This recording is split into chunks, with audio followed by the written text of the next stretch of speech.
Hi everyone, this is Eva from Evacomics. I am a full-time comic artist based in Singapore, and I am going to share with you about social media marketing for artists and entrepreneurs. So just a brief introduction about myself. I have a Bachelor of Fine Arts from US as well as MBA from Japan, and I have been drawing webcomics for 8 years now, and I self-published my first comic book in 2014, which is last year, and it's called Eva Copy and Matcha, now on sale at all Singapore major bookstores. So I have a Facebook page called Evacomics, which is actually one word, and I have 73,000 Facebook likes for it. And I did not pay for any advertising to get more likes, and I had no support from major companies helping me to promote my brand. So it's actually 100% organically grown, which means that people share my work and somebody else, their friends, saw it and liked my page. So I often get questions on how to increase their Facebook page likes or how to get more fans. So that's why I am doing this video to share with everyone my experience. So I came up with this framework called NTCF. Basically, it's a 4-step process to build your marketing campaign for your new book or for yourself. So the first step is to find a niche area. The second step is to know your target audiences and know which social media channels they are using. The third step is to create the content for those target audiences. And the last step is to build your fan base and engage your fans. You will notice that there's an arrow going back to the first step because your strategy may not work all the time. So you might have to review what you have done and then change accordingly and see if you need to change your content or not. Okay, so the first step is to find a niche area, and you might be asking, why do you need to find a niche area? That's because there are so many work out there in the market right now. People are just spoiled for choices. So if your work looks the same as another work or a more famous work, then there's nothing standing out and there's no differentiation, and so people tend to just ignore it. So you definitely need to develop a niche area that is different from other people, so that when people look at your work, they feel, oh, it's something special, it's something unique, and they might like it if it matches with their interest. So that's why it's important to develop a niche area. So some artists would ask, like, how do you find your niche area? So you can look into what special skill or knowledge you have, or a topic that you are passionate about, that you're always talking, and identify what you tend to do or where you hang out, both offline and online, which means what you do when you're not using the internet and when you're using the internet, like the forums that you go to, or the blogs that you visit, or the Facebook page that you always check out, and also maybe what you want to do in the future. So some people say, I want to learn photography, and I want to be a photographer, for example, and that is probably a niche area that you can look into.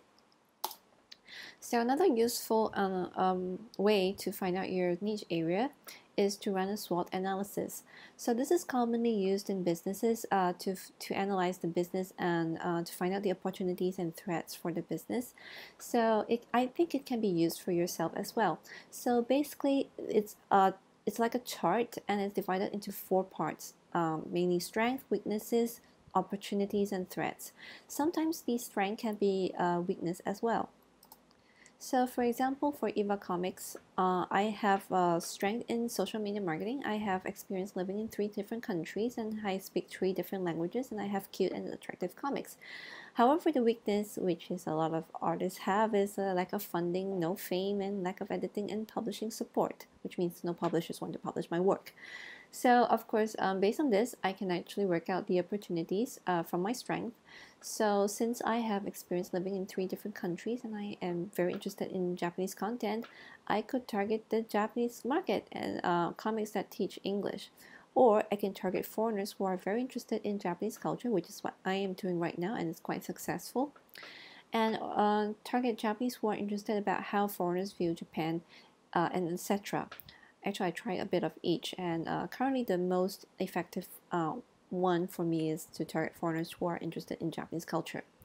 Of course, for the threats, it's because I'm dealing with cross-cultural themes, so it might be controversial sometimes, and for all artists, I think plagiarism is a common threat, but I mean, I'll touch on this maybe in the future, but basically, I hope you get what I mean by running a SWOT analysis to find out your strength and your niche area. So the second step of the framework is to target. You need to define who your target audiences are. It can be split by geographic, which is by country, by age group, by interest, such as for me, it's people who like Japanese culture and people who have stayed in other countries before. It can be by income or lifestyle, etc. And you need to understand what they might be interested in and where they hang out, which is very important. For example, they always go to a certain forum, or they like a certain Facebook page. Then you might want to be there as well, and you can actually log in as your account, your Facebook page account, or you can leave a link in your signature back to your blog or wherever they can view your artwork.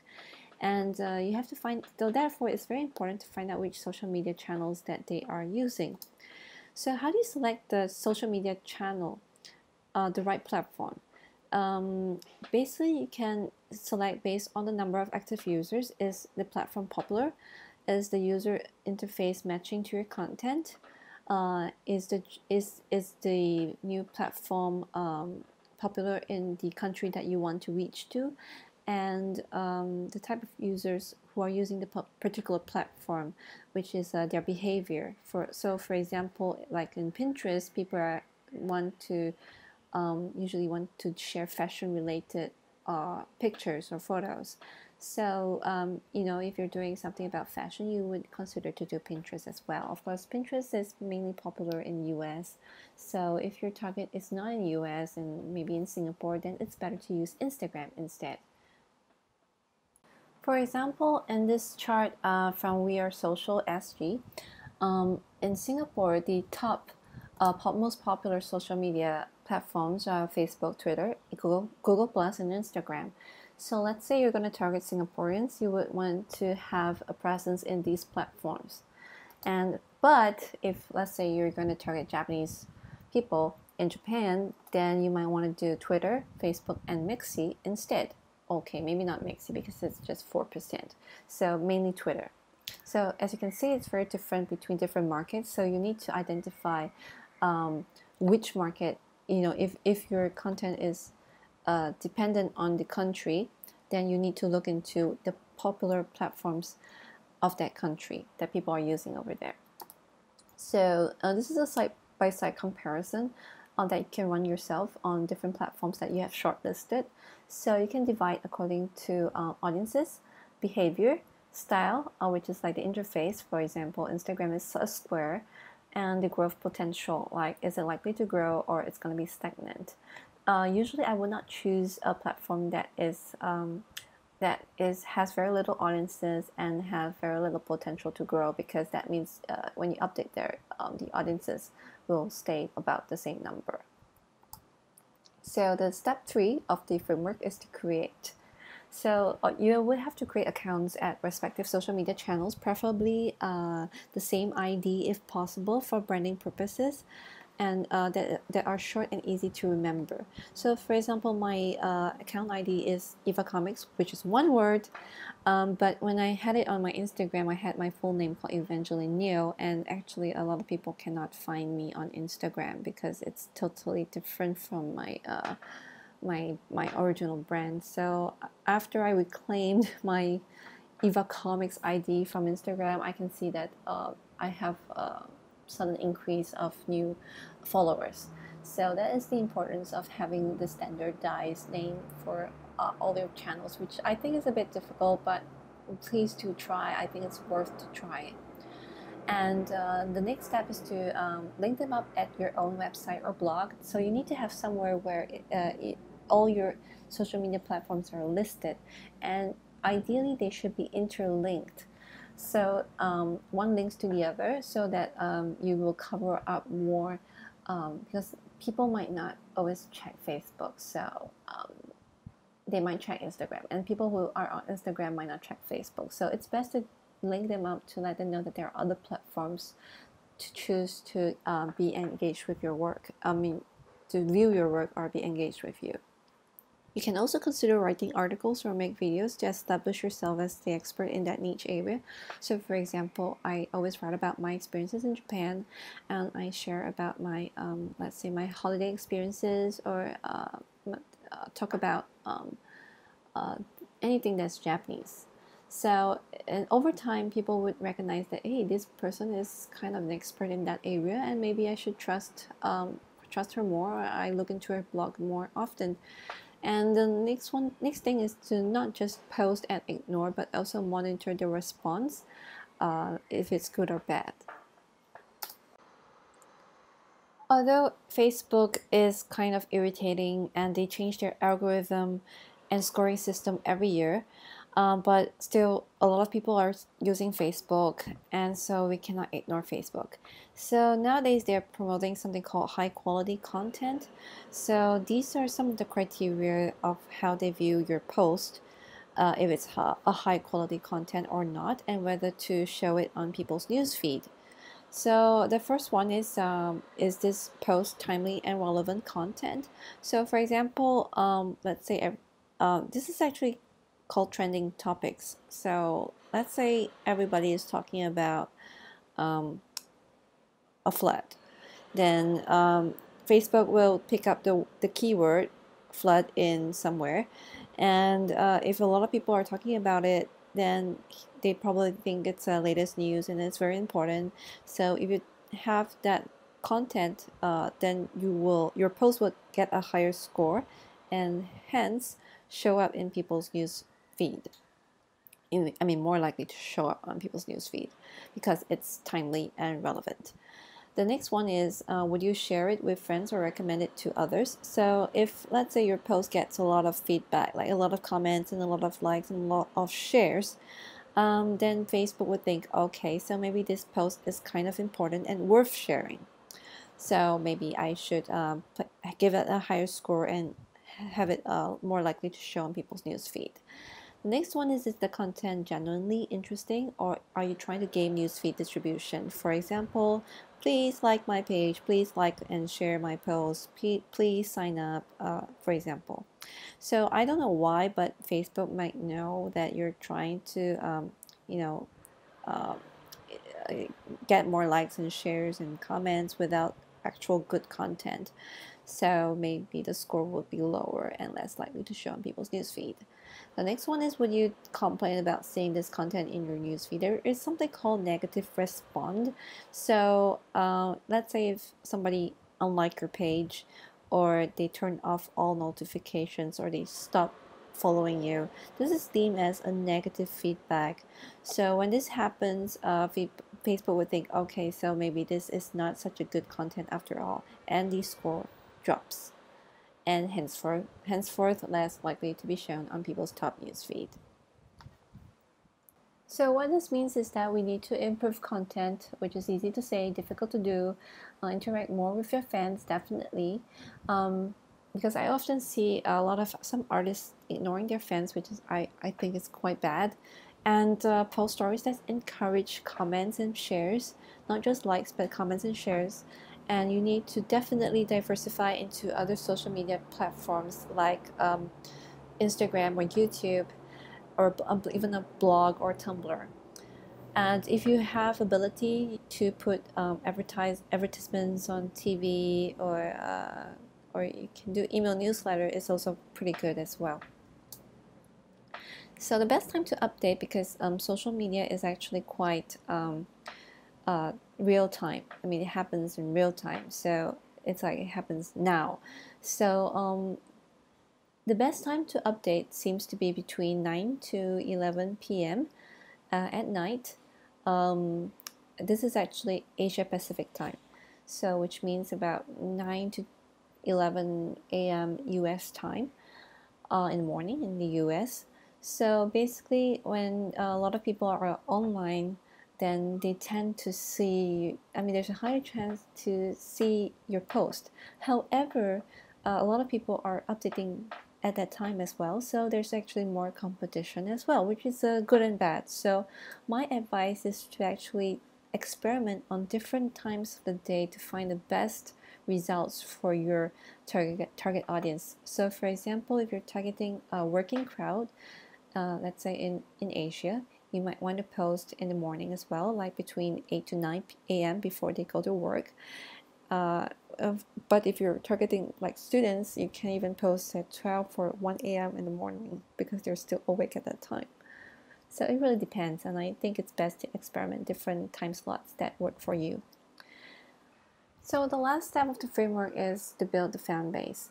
So the initial fan base is very important to influence others and convert so-called fan sitters into fans. So what do you mean by fan sitters? It means people who are just sitting on the fence and they can't decide whether or not to become your fan or not. So in business, it means to buy your product or not. So they're just looking around. So if they see that there's nobody at the other side of the fence, and like, you know, there's nobody liking your page, there's no fans, then they feel uncomfortable to become your fan as well, because, you know, sometimes people need to be validated that your work is cool and they like it. So if you have a lot of followers, it's kind of like a verification that your work is cool and is great, so they should like it too. So that's why the initial fan base is kind of important. So how do you get your initial fans? So the easiest way is to invite your friends. Of course, be careful about that, because you know, based on the new Facebook algorithm, if your friend like your page and then stop all notifications from your page, or they don't want to see anything from your page anymore, it is deemed as a negative feedback, and a negative feedback would affect your scoring. So you might want to consider getting friends who are genuinely supportive about your work and really want to hear, or maybe have the same interest of like what you do. And another way is to get from other Facebook pages. So you would actually log in to as your Facebook page account, and you can like and comment on other people's comments, so that they would find out that, oh, there's this page or there's this person that thinks the same as me, or they have interesting opinions, and I should check that person out. Of course, the old-fashioned way is to go to the blogs and forums where your target audiences might hang out in, and you just leave your signature, a link in your signature back to your homepage or your blog. And it's very important to make your fans feel important. It's very important to make them feel important, because they are your brand ambassadors.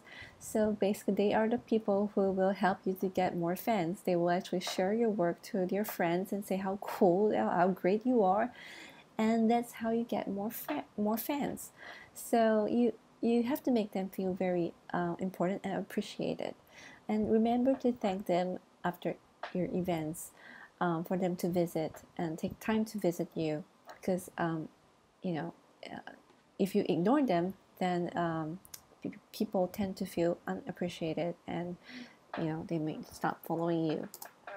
So some of the questions is, how do you know if your marketing campaign, your strategy is working? You can actually set your own benchmark or against competitors of similar content or industry. So for example, for me, I talk about my competitors are not really other webcomics, but other pages that talk about their experiences in Japan, or maybe Japanese tourism websites. So these are actually my competitors. So I would see how much reach that they're getting, or how much response they're getting, and maybe that's like a benchmark for myself. And the KPI, which is the key performance index, will change depending on the platform's algorithm, the type of post, and etc. So, for example, if you post a photo versus a video, sometimes the video score, the post will score higher than the image, and images might score higher than just pure text updates. So each kind of update will generate different results.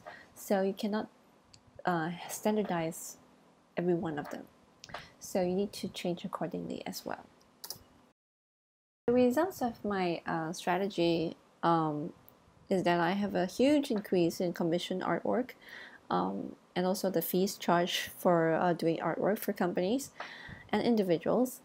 And I am running a Patreon, quite a nice Patreon campaign right now, and I have a lot of invitations to give talks and demonstrations, and I am finally, before that I self-published my first book, and now I have a publisher in Indonesia who has translated and published my work for sale in Indonesia. So it's totally cool. So these are just 9 personal tips I have to share with you. The first one is to invite your friends who genuinely like your work. The second one is to experiment with different contents and posting time until you find more strangers liking your page and posts. Always reply your fan comments, preferably in a witty manner, so that you actually lengthen the conversation and get to know your fans better. Craft interesting captions and use hashtags. Number 5, you update regularly if possible with good content. Of course, this is easy to say, difficult to do. Number 6 is avoid sharing your posts on your personal Facebook all the time, because it doesn't make a difference to be liking on your page and be your friend at the same time. It's like double posting and spamming your friend's wall. Might not be a good idea all the time. The number 7 is imagine if you are the viewer or the audience, will you be interested in the content? Number 8 is do not keep on asking your fans what you would like to read. You can ask them occasionally, but not like every week. It really makes us wonder if you know what you're doing. Then number 9 is to have a website or blog that is mobile friendly and Googleable, so that when people look for a particular content of probably some information from your niche area, they will be able to find you. So just a disclaimer, there is no one method for everyone, and you need to see if the solutions are suitable for yourself, and you have to try to see if they work. So I've tried many different platforms because I thought they work, but they don't. But it's okay because I've tried it, and I can tell people that this one doesn't work for me. I can share my experiences with other people, so it's okay as well. So these are some of the recommended readings. This I think is pretty good if you have time to check them out. So thank you very much, and I would like to thank all of my patrons at Patreon. Without your support, I cannot continue to provide free content for everyone. So thank you so much for my beloved patrons over there. So I hope you learned or you picked up something useful for yourself, and all the best to your campaign. Goodbye.